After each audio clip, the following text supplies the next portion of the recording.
Hi guys! Panibagong araw na naman ngayon.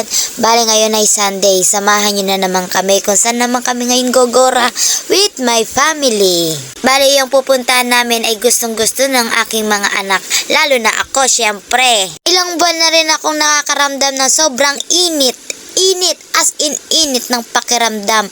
Init sa ulo, 'di ba? Lalo na sa mga anak ko, ay grabe, ubod-ubod ng pasaway. Ay sa wakas nakarating na rin kami sa aming pupuntahan. Bale is malapit lang talaga ito sa amin. O 'di ba? Akala mo naman ang layo-layo ng pinupuntahan. Nang nakarating na nga kami dyan, ay agad na namin binaba yung mga aming dadalhin. Tapos yung mga anak ko, ayan na nga. Ayan, nagsipag-upuan na talaga ang mga anak ko. Lalo na si Maldita ko, ang saya. Kasi hawak-hawak na talaga niya yung salbabida niya. Pati ito, yung isa kong anak. Hindi rin naman magpapahuli ang aking baby Lexus. O diba, kahit hindi yan na maliliga, kailangan talaga rin yan nakasama. Hindi naman pwede nating iwan.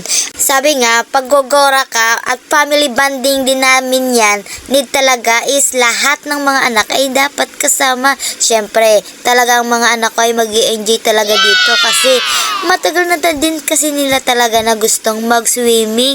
Buti na lang talaga ay may nag-aya sa amin na mag-swimming. Walang iba naman yung kundi ang aking hipag. Mas maganda na lang talaga na biglaan ang alis kesa naman sa nagpaplano. Kasi pag nagpaplano ay nasusulat lang yan, parang drawing lang. Tapos hindi naman matutuloy, hanggang plano lang talaga. Kapila na nga kami at agad na kami ay nagbayad ng aming mga bills. Talaga sobra talagang nakakaloka. Ayun lang talaga ako naka-experience sa swimming pool. Pero hindi kami first time dito na naligo.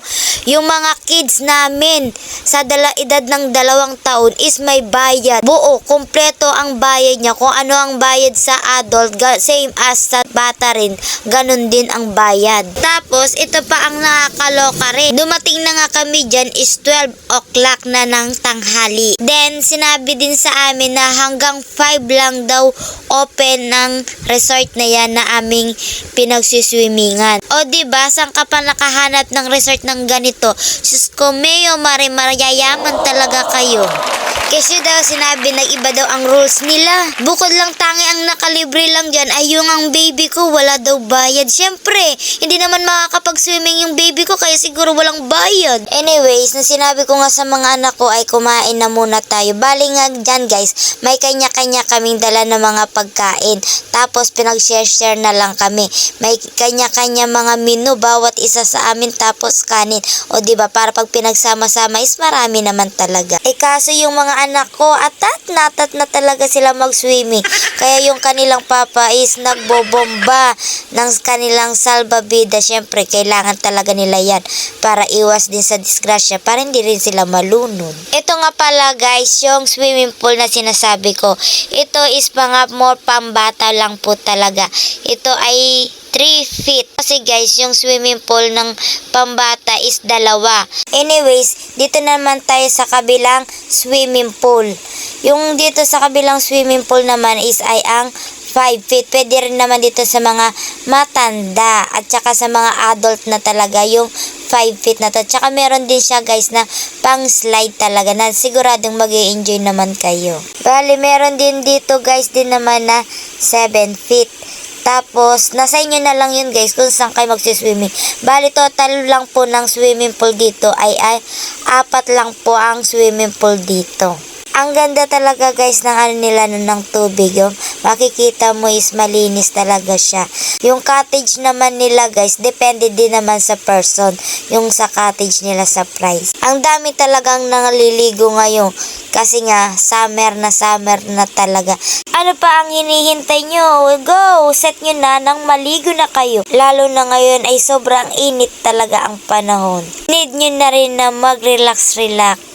Aba naman, pagkatapos naman ay mag-swimming, syempre, gutom na gutom ang mga person. Kaya may mga pagkain at kumain kayo. Pag nabusog, bumalik ulit, maligo. Nang masolve naman yung mga binayad natin dito. Merong isang Maldita. Ayun, seryoso, oh. Bali kasi siya guys, nakatulog siya, tas ginising lang siya ng kanyang papa. Baka kasi gusto niya pa maligo, diba? Para masulit naman yung ating binayad. Abay, ako magpapaulihin din, no? Kaya naligo rin naman ako. O siya guys, hanggang dito na lang ang aking video at kami ay gogora na kasi hanggang 5 PM lang talaga. See you, bye-bye, thank you, and God bless to everyone.